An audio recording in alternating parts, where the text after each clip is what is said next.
morning, Robyn. Thank you for giving up your time leading into what we know is right now a busy season, even though this isn't going to go out until January. But I just thank you for taking the time out to come and share your little smidgen of a journey with me, so that others can see why on earth it might be quite cool to come to the What Next event or to just come and hang out. What is it that life coaches, or at least Sally Webb, does? So Robyn, first of all, I'd love you to introduce yourself, who you are, where you hang out, what you get up to, then kind of how we met would be super cool. Okay, sure. So my name is Robyn. I am originally from South Africa and I've been living in New Zealand for 5 years now. And yeah, I'm a 35-year-old mom of 2 little ones. So they keep me very busy. And I've got my own business and have had for 11 years. But since moving to New Zealand, everything has been hard work, as immigrating is. And I found myself in a place where I was really looking for a shift. Just needed something, and I didn't know really where to get that. And so I chatted to a friend who told me about Sally. And then I actually contacted somebody else initially and just didn't click. And then I contacted Sally and we had a one-on-one call just to see if we could connect. And yeah, I just really, really enjoyed your vibe and your authenticity and just your warm welcome space. So that for me was really great. And then initially didn't do anything, didn't take any steps. And then when you got hold of me about, what was it? It was like a 1 week intensive thing. And that was really cool. And so I thought, yep, this is the opportunity and I need to take it. And yeah, and that was that. I was hooked. I love it. And it's interesting because the challenge format, which is exactly how you came in, was like you weren't ready to do the one-on-one coaching. It just wasn't the right time. It just wasn't the right thing for you at that point in time. And then I went, oh, I'm running that challenge. 0800 Robyn, do you want to come and hang out with me on a challenge? So I'll give you what you would have got one-on-one coaching, but I'll give it to you in 8 days. Yeah.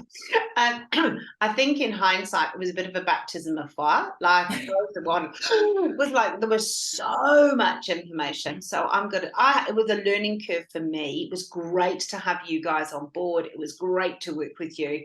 And it was like, but I could see the more we stacked, it was like, oh, hold on, haven't quite got this bit yet. And it was just fairly full on. But it was really good. And I feel like I was ready for it too. I was so committed.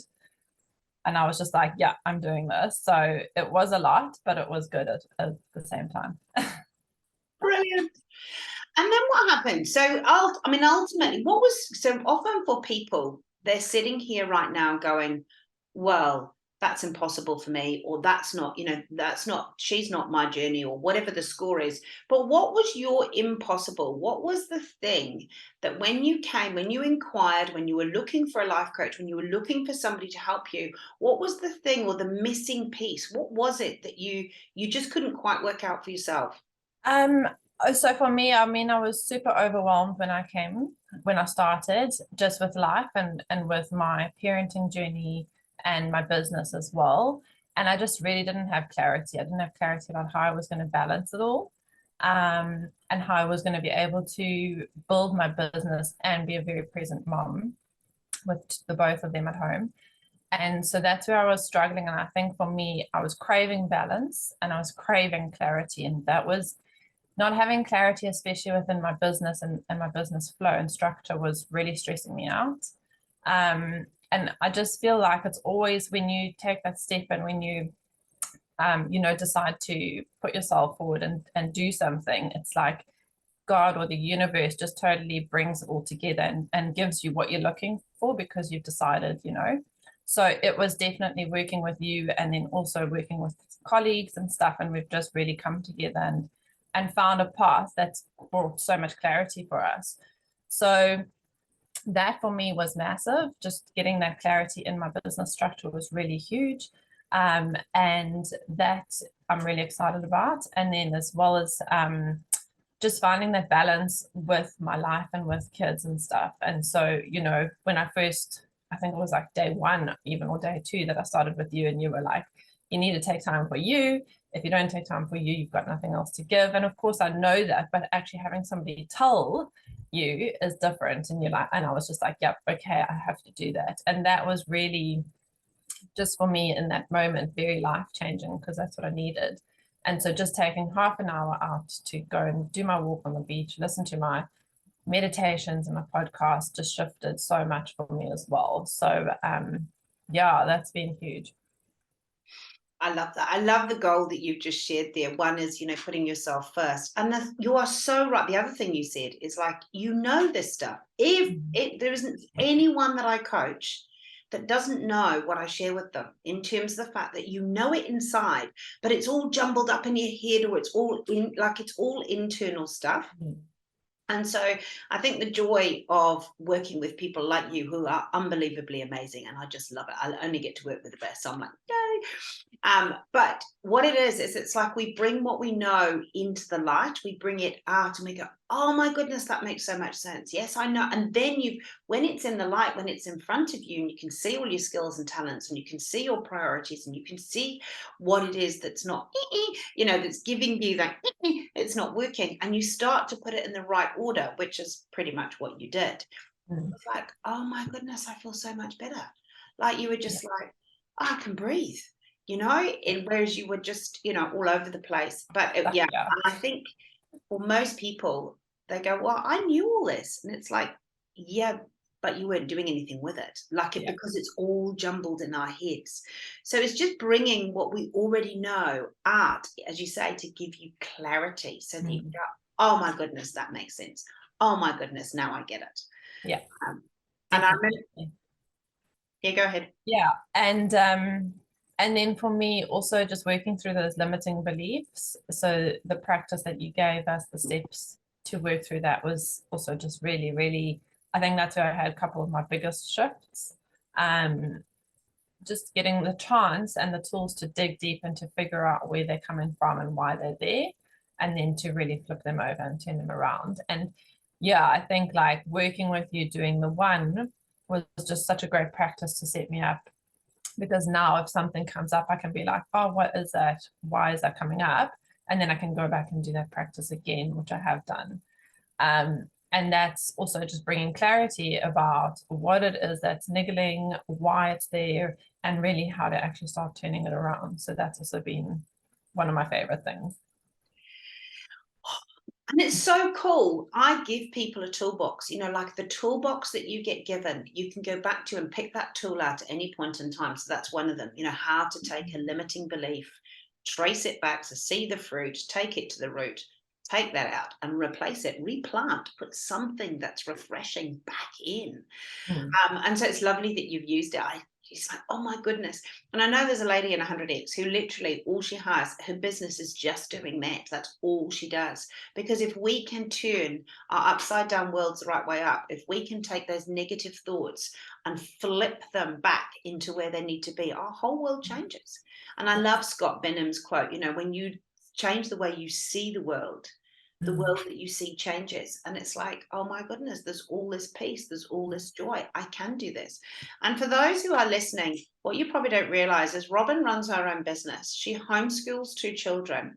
She's juggling home and the residency and all the other things that go on. And so, yeah, it was all jumbled up together. But what's been so cool, where are you now, Robyn? Because obviously we've journeyed, you carried on coaching with me, you decided that actually this was a good investment for you, it was going to change. So if you were to say to people, well, that's where I was, I wanted clarity, I wanted this, and I've worked through some of this stuff, where are you now? What's the bonus? Like, oh my goodness, what's the difference for you now? I feel like I've got a lot more peace with a lot of aspects of life, and it's almost like the pressure's been taken off a little bit. So yeah, like I'm at a lot more peace with my journey, with where I am as a mom, business owner, as me, as myself, because yeah, I was just trying to really like do it all, and I didn't know what to do, and I didn't know how to get there. Whereas now I found like, yeah, just little pockets of, okay, I can do this, and I with my kids, and I can do this for me, and I can do this for my business. And that's just given me a lot more peace, a lot more clarity. Yeah, and just also like confidence that actually everything's going to be fine, you know.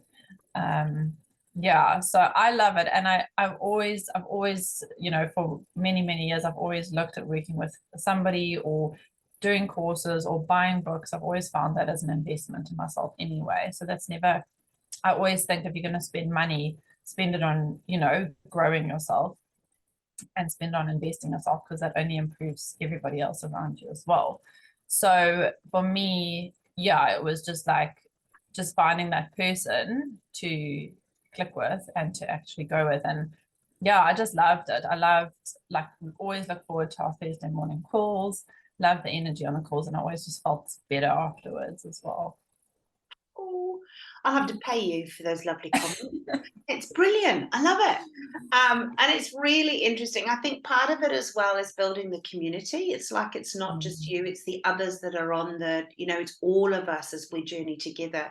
And that's been part of my joy of working with all of you, is not just the one-on-one I love dearly, but actually being able to work with all of you together, and then the wisdom that each of us brings, and also shared journey. I think, you know, like we're all wanting to grow, we're all wanting to learn. And I love the fact that, you know, you've bought books, you've done courses. And what springs in my mind is we often think of real estate, like physical product, or, you know, a house or whatever, as the most important part in our lives. Actually, the best real estate we've got is right in here. Because when we change the way we think or the way we see, then everything changes for us. And it's like you go from I can't to I can. You go from muddled and fuddled to, oh my goodness, this is the journey and this is where I'm going. So I think just kind of it's sprung into my head to ask you, if you had to rate yourself, or can you remember where you rated yourself when we first started, out of 10? Like 10 being, oh my goodness, I'm amazing, I've got everything in my life sorted, and 0, not so much. Where would you have rated yourself at the beginning? I'm looking at my notes here because I've kind of got them, but not out of 10 because I didn't add it up. But I was probably around a 5. It's an average 5 in areas. And where would you say, having done the challenge and come into the course and worked with me just for a few months, to be fair, where would you say you are now? And we know that we've got more work to do. It's not like a 10 isn't like, oh my goodness, I'm done. But it's like right now, if you were to look at how far you've come and where you are, where would you place yourself today? I'd probably be like a 7.5, going towards an 8. I'm looking forward to, you know, the beginning of the year where I can kind of pick things up again, because now I feel like I'm slowing down a bit. But I don't know. I think like for me, I'll probably never feel like I'm a 10 because there'll always be something, you know. So a 9 would be super high, would be everything's great. But I feel like there'll always be something to work towards as well. And thank you for sharing that, because one of the things that I also see is, and this has been here we go, I can do a little bit of coaching on my little, can't help it. But I hear you. Like we're always thinking, oh, there must be something wrong, there must be something I'm missing. And yes, there always is. Like growth is growth is growth. But one of the things that I've learned is, have I done everything I could today? Like, where am I? So when I rate myself today, and actually this I borrowed this from Ben. So Dr. Benjamin Hardy talks about rating your day, and you can rate your day out of 10, or you rate your week out of 10. And sometimes you can rate your day as a 2 because you didn't actually do what you said you were going to do. Or it might be that you've avoided something or whatever it might be. But I rate myself quite often as a 10. That doesn't mean to say I am perfect by any stretch of the imagination. But did I do what I said I was going to do? Have I lived in line with my priorities and my values? You know, it's like, am I on that journey? And today, for where I'm at today, I'm a 10, or I'm a 6, or I'm a 7. But one of the things I think as human beings, we're always like, oh, no, we can't possibly be a 10, because then it's done, but it isn't done. You're a 10 today, but your 10 tomorrow is actually yesterday's 10. You know, like a 10 tomorrow will be yesterday's. I'm not explaining this well, but it's like what you mean, like growth, you know, you do your best for that day, and that day is your best. Yeah. And then, yeah, a 10 in the future means that yesterday's 10 is actually an 8 or a 7 or a 6 because you've continued to grow. So that's my little, we probably will cut all of this out of the recording, but it's just that little kind of, we need to get our heads around the fact that if we're doing our best every day, we can't do any more than that. Yes. It's like tick, like, yes, I've still got more to learn, but I've done everything I said I was going to do. So they completely nailed, stuffed up the interview. But anyway, I'm hoping Nikki will cut it, however she has to cut it and make it work. So Robyn, if you were to say to somebody who is sitting on the fence, or they were where you were, like they were confused, or like, oh my goodness, you've got all this stuff going on, they were overwhelmed, what would you say to them in terms of maybe coming to the What Next event, where we've actually got 8 speakers all talking about how they went from impossible to possible, so sharing their wisdom as well as mine, so it's like, oh my goodness, it's gold. What would you say to people? I would say, what have you got to lose? Nothing, maybe a few dollars. But you've got everything to gain. And yeah, the value that you'll get, what else are you going to do? If you don't do that, where are you going to get that value? So might as well just go for it. Oh, I love you. That's so cute. Thank you, thank you, thank you. And I look forward to journeying with you in the new year and coming, you being with us in the What Next event in February. So thank you, thank you, thank you. And we will see you very soon. Yeah, you're welcome.